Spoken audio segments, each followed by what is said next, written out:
अगर आपका ये अभी स्टार्टिंग है तो बहुत गोल्डन टाइम आपके पास में। सो बेटा ये कुछ ऐसे लेसन है ना जिसको आप लोग स्किप करने का चांस भी नहीं ले सकते हो। चीज़ों को घुमा फिरा के पूछा जाता है तब आप हो जाते हैं कंफ्यूज। अब डायग्राम ही आपने ढंग से देखी नहीं है, देखी हुई चीज़ें इतनी कहाँ पे याद रहती है अनलेस एंड अनटिल वो कोई अच्छा सा मूवी ना हो। अगर तुक्के से आपके आंसर्स सही आ रहे हैं ना, so it will not going to work always, ये याद रखना। What do you think, NEET biology में 360 मार्क्स लेना क्या सिर्फ टॉपर्स के बस की बात है? What if I told you that even an average student can also reach there? Hello dear students and parents, I am Pallavi Patotkar Bodile, world record holder for continuously teaching biology for 24 hours and mentor to hundreds of the NEET aspiring students from last 14 years. सो मेरे पिछले 14 साल के experience का complete extract आज इस video में मैं आपके सामने रखने जा रही हूँ एंड आपको देने जा रही हूँ एक बहुत अच्छा स्ट्रैटेजिक प्लान जिससे हर कोई इवन एक एवरेज बच्चा भी नीट में परफेक्ट स्कोर 360 हासिल कर सकता है। Okay, so just trust me and be with me till the end of a video.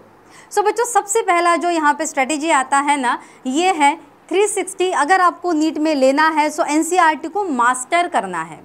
Okay, अब एनसीईआरटी को मास्टर कैसे करते हैं, इसके लिए बहुत बार बहुत से मेंटर्स या टीचर्स या और कोई आपको सजेशन देगा कि एनसीईआरटी का पूरा रट्टा मार डालो, पूरी एनसीईआरटी रीड कर डालो 10 बार 15 बार। ओके, इससे काम नहीं बनेगा। हाँ, इससे काम नहीं बनेगा। You have to master the NCERT, not just memorise the NCERT. अब एनसीईआरटी को याद रखना और एनसीईआरटी को मास्टर करना, इसमें क्या फ़र्क है? बहुत ज़्यादा फ़र्क है। ओके, अगर आपको एनसीईआरटी को मास्टर करना है इसका मतलब छोटे छोटे कंसेप्ट को इनसाइड आउटसाइड पूरा अंडरस्टैंड करना, इस तरीके से समझना है कि कितने भी तोड़ मरोड़ के घुमा फिरा के अगर क्वेश्चन आता है ना तो भी आपका आंसर राइट क्लिक होना चाहिए। और ये कब पॉसिबल है पता है? जब आप एनसीईआरटी का हर छोटा बड़ा कंसेप्ट अपने ओन लैंग्वेज में, अपनी मदर टंग में अंडरस्टैंड करेंगे।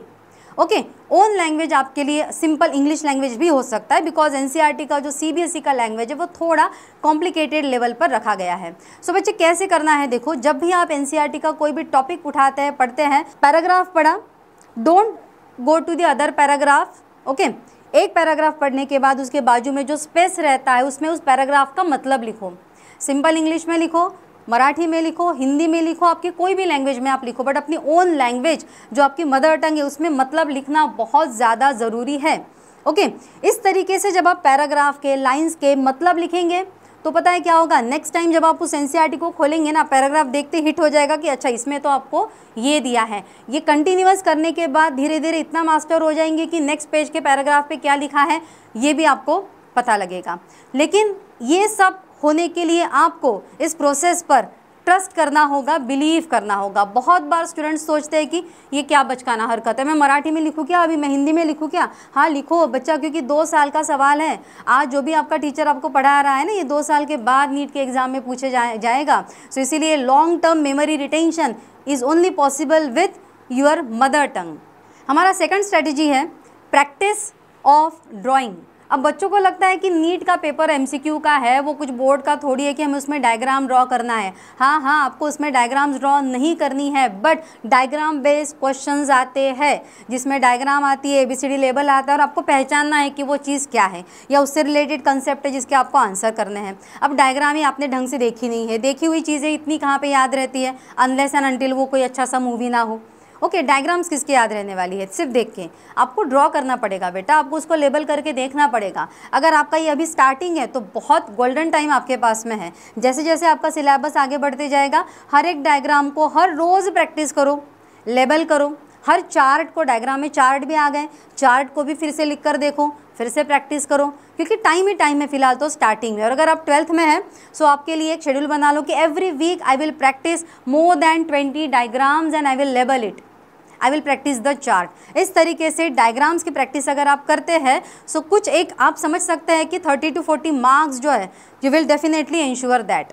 ओके, इसके बाद ज़रूरी है डायग्राम्स की प्रैक्टिस करने के बाद डायग्राम बेस्ड MCQ सॉल्व करना। बहुत सी बुक्स है MTG और एरियन पब्लिकेशन की जिसमें स्पेसिफिक डायग्राम बेस्ड MCQs का सेक्शन होता है। उस सेक्शन में आप जाके सिर्फ और सिर्फ डायग्राम वाले क्वेश्चंस ही सॉल्व कर सकते हैं। इसके बाद आता है टॉप प्रायोरिटी वाले लेसन्स। इस वीडियो में अभी के लिए तो मैं आपको बस लेसन्स के नाम बताऊंगी, लेकिन आप इस चैनल के साथ में जुड़े रहिएगा, सब्सक्राइब नहीं किया है तो do subscribe right now, because आने वाले टाइम में ये सारे लेसन्स हम यहाँ पे पढ़ने वाले हैं। ईजी लैंग्वेज में एकदम सिंपल तरीके से पढ़ने वाले हैं। हर एक लेसन के कितने MCQs बनते हैं, कौन से टाइप के क्वेश्चंस आते हैं, कैसे टैकल करना है, ये सब कुछ मैं आपको आने वाले टाइम में यहाँ पे गाइड करने वाली हूँ। सो बेटा ये कुछ ऐसे लेसन हैं ना जिसको आप लोग स्किप करने का चांस भी नहीं ले सकते हो। सो उसमें ह्यूमन फिजियोलॉजी है, जेनेटिक्स है। जेनेटिक्स बच्चे बहुत बार शोर करते हैं, genetics is a tough part of biology. I say genetics is the easiest part of biology to score. It is tough to understand but easy to score. Okay, and tough to understand कब होता है? जब वो teacher formal language में पढ़ाता है। But जब हम लोग एकदम मस्ती वाले फन भरे ईजी लैंग्वेज में पढ़ेंगे ना तो जेनेटिक्स आपको बिल्कुल अपना सा लगने लग जाएगा। सो जेनेटिक्स इवोल्यूशन है, प्लांट फिजियोलॉजी है, रिप्रोडक्शन है। इकोलॉजी को बहुत बार बच्चे हल्के में लेते हैं, एनवायरनमेंट का दिया है टाइम पे पढ़ लूँगा। अरे नहीं, एनवायरनमेंट का दिया है पर इतनी छोटी छोटी टर्म्स है, इतने एग्जाम्पल्स है, चीज़ों को घुमा फिरा के पूछा जाता है, तब आप हो जाते हैं कन्फ्यूज़। सो इकोलॉजी को हल्के में मत लेना। 10, 11, 12 क्वेश्चन का एवरेज है इकोलॉजी पर हर साल। ओके, इसके बाद में नेक्स्ट आता है एक शेड्यूल, जिसको हम लोग शेड्यूल या स्ट्रैटेजी नहीं बोलेंगे, हम इसको बोलेंगे एक रिचुअल। ये एक ऐसा रिचुअल है जिसको आपको हर रोज़ फॉलो करना है। बच्चे जैसे आप रोज़ उठ के कभी हाथ जोड़ते हैं, प्रार्थना करते हैं, ओके, रोज़ हम खाना खा रहे हैं, नहा रहे हैं, ये सारे जैसे हमारे रोज़ के रिचुअल्स हैं ना, वैसे आपका एक 45 मिनट का रोज़ का रिचुअल बना लो अगर आप सीरियसली एस्पायरिंग है कि नीट क्रैक करना है, 360 आउट ऑफ 360 लेना है। तो बच्चों start to end for complete 2 years ये 45 मिनट का रिवीजन रिचुअल अगर आप एवरी डे फॉलो करते हैं, so believe me, instead of being an average student you will definitely achieve your perfect NEET 360 biology score. क्योंकि बहुत से बच्चों ने अचीव किया है। हमारे ऑफलाइन बैचेस में मैक्सिमम स्टूडेंट्स वो आते हैं जिनका 10 तक होता है स्टेट बोर्ड, CBSE नहीं होता, लेकिन फिर भी बहुत अच्छा कुछ वो अचीव कर जाते हैं। If I have to remember here then Ashutosh था, प्रशांत था, विनय था, ऋषिकेश था, ऋषिकेश काकड़े था, उसके बाद में श्रुति थी, प्रणाली थी, उसके बाद में ईशा थी, सानिया थी। ऐसे बहुत से नाम मैं यहाँ पे ले सकती हूँ जो सारे स्टेट बोर्ड के स्टूडेंट्स थे। लेकिन आज अगर हम देखेंगे तो इसमें बहुत से बच्चे, कोई PG कर रहा है तो कोई अभी जस्ट UG क्लियर हुआ है, सो कोई इंटर्नशिप कर रहा है, कोई 2nd या 3rd ईयर में है MBBS के। सो बच्चों ये जो भी आपको बताया जा रहा है ना, ये with experience of mind and experience of the successful students. Okay, so 45 minute का रिविजन रिचुअल में आपको क्या करना है? You have to take 1 lesson, read that lesson, practise the diagram and solve 30 MCQs। अगर आप 12th में हैं तो ये आप बिल्कुल फॉलो कर सकते हैं। एक लेसन रीड करो, डायग्राम प्रैक्टिस करो और 30 क्वेश्चंस उसके ऊपर से जो है वो सॉल्व करो। लेकिन अगर आप अभी जस्ट 11th स्टैंडर्ड में गए हैं, सो बेटा टेंशन नहीं लेना है। आपको रोज़ 2 या 3 पेज ही सिर्फ रीड करना है। 1-2 टॉपिक 2-3 पेज रीड करो। अगेन आपके पास टाइम है, बाजू में पूरा अंडरस्टैंडिंग से लिख लेना है कि आपको क्या समझा है। फिर थोड़े बहुत उस टॉपिक के बेस जो MCQs है 20-25 वो आप सॉल्व करो, सॉल्व किए हुए रिवाइज करो। देखो नीट में अगर आपको स्कोर लाना है एंड अगर आपको मास्टरी करनी है ना NCERT में, सो बच्चों ये ध्यान रखना कि reading and solving so many books will not going to work for you. You have to take just only 2 books and you have to repeatedly solve and read that 2 books only.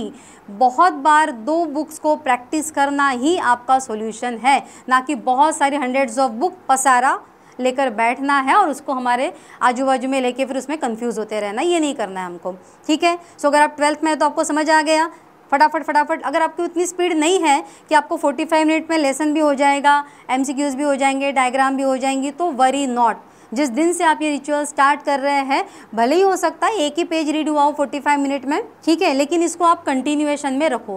Consistency is the key. एक time पे आके ऐसा होगा कि 45 minute में आपका पूरा lesson जो है वो रीड हो जाएगा। क्यों? क्योंकि आपने पहले से रीड करके बाजू में कंसेप्ट को अपने लैंग्वेज में लिख कर रखा हुआ है। पेज खोला, कंसेप्ट देखा, अपने लैंग्वेज में लिखा हुआ, अरे हाँ क्लिक हो गया कि इधर क्या दिया है। ऐसे करके वो लेसन आपका रिवाइज हो जाएगा। डायग्राम्स आपने पहले भी प्रैक्टिस की है, हर रोज़ प्रैक्टिस करते हो तो कोई टाइम नहीं लगेगा। MCQs पहले भी सॉल्व किए तो रिवाइज करने में कुछ टाइम नहीं लगने वाला है। ओके, ये एक तरह का स्ट्रक्चर्ड प्लान आपके लिए है। सो इस रिचुअल को आप अपने स्ट्रक्चर्ड डेली रूटीन का अगर हिस्सा बना लेते हैं ना बच्चों, तो बिलीव मी आप ज़रूर 360 तक पहुँच पाएंगे, आपके परफेक्ट स्कोर तक पहुँच पाएंगे। लेकिन जब भी कोई किसी चीज़ में परफेक्शन करने की कोशिश करता है, उस इंसान से गलतियां तो बहुत होती है। आपसे भी होंगी और होनी भी चाहिए। इसीलिए मैं अपने बच्चों को हमेशा बोलती हूँ कि make as mistakes as you can. बच्चों जितनी भी मिस्टेक्स आप ये 2 साल में कर सकते हैं ना, कर लीजिए। 2 साल नहीं, 1.5 साल में कर लीजिए, बिकॉज आइडियली सारे कोचिंग इंस्टीट्यूट्स का जो सिलेबस है वो 1.5 साल में कंप्लीट हो जाता है, जो कि होना ही चाहिए। ओके, 1.5 साल में अगर सिलेबस कंप्लीट होता है तो लास्ट के जो 6 महीने हैं उसमें भरपूर प्रैक्टिस और रिवीजन होती है। सो उस 1.5 साल में आपकी जो गलतियां हैं वो होना बहुत ज़रूरी है, क्योंकि गलतियां होगी तो सीखेंगे एंड इम्प्रूवमेंट के चांसेस आपके और ज़्यादा बढ़ेंगे। अगर तुक्के से आपके आंसर्स सही आ रहे हैं ना, so it will not going to work always, ये याद रखना। तो आपकी गलतियों से अगर आपको सीखना है तो आपको क्या करना है, you should maintain a error log book. मेरे पास करंट बैच में अभी भी कुछ स्टूडेंट्स हैं, आई कैन नेम, आकाश है, सृष्टि है, ओके, कि जो लोग इस तरह से ये एरर लॉग बुक या मिस्टेक वाला रजिस्टर मेंटेन कर रहे हैं। मतलब ये बच्चे क्या करते हैं कि जब भी कोई टेस्ट होती है या जब भी वो खुद MCQ सॉल्व कर रहे हैं, उसमें जो भी MCQs उनके गलत हो जाते हैं, ये फिजिक्स केमिस्ट्री और बायो के लिए भी आप कर सकते हैं। It is not only for bio, physics chemistry के लिए भी आप ये अप्लाई कर सकते हैं बच्चों। सो जो भी आपकी चीज़ गलत हो रही है ना, जस्ट वो क्वेश्चन और वो ऑप्शंस आप वो मिस्टेक वाले आपके रजिस्टर में नोट डाउन कीजिए। उसके नीचे वो थॉट लिखिए कि जिस थॉट से वो आंसर गलत हो गया था, और वो थॉट मेंशन कीजिए जिसको सोच के करेक्ट आंसर आ सकता था। अगर ये 2 साल सच में सिंसियरली मेंटेन होता है तो फिर गलतियाँ चाहे बहुत सारी हो जाए पर इम्प्रूवमेंट तो होती रहेगी, और एक टाइम ऐसा आएगा कि परफेक्शन जो है वो ज़रूर आप में आ जाएगा। सो इसीलिए make as mistakes as you can in these 1.5 years। So बच्चों, अगर आपको ये वीडियो अच्छा लगा है, वैल्यूएबल लगा है, तो आप इसको ज़रूर एक फ्रेंड के साथ, एक पेरेंट के साथ, किसी फैमिली मेम्बर के साथ में शेयर कीजिए। एंड ये तो बस शुरुआत है। Very soon I am going to launch NEET biology 360 strategy boot camp, जिसमें मैं आपको प्रोवाइड करूंगी personal mentorship, personal guidance, personal assistance. I will provide you with extracting your personal notes and everything. तो अगर आप भी इस तरीके के बूट कैंप में इंटरेस्टेड हैं, then you can comment below this video और you can personally message me on the WhatsApp number, okay. And अगर सच में अब तक चैनल को सब्सक्राइब नहीं किया है, so please do subscribe it right now, because आने वाले टाइम में बहुत सारे सरप्राइजेस आप लोगों के लिए इस चैनल ने, हमने, हमारी टीम ने प्लान करके रखे हैं। Thank you so much.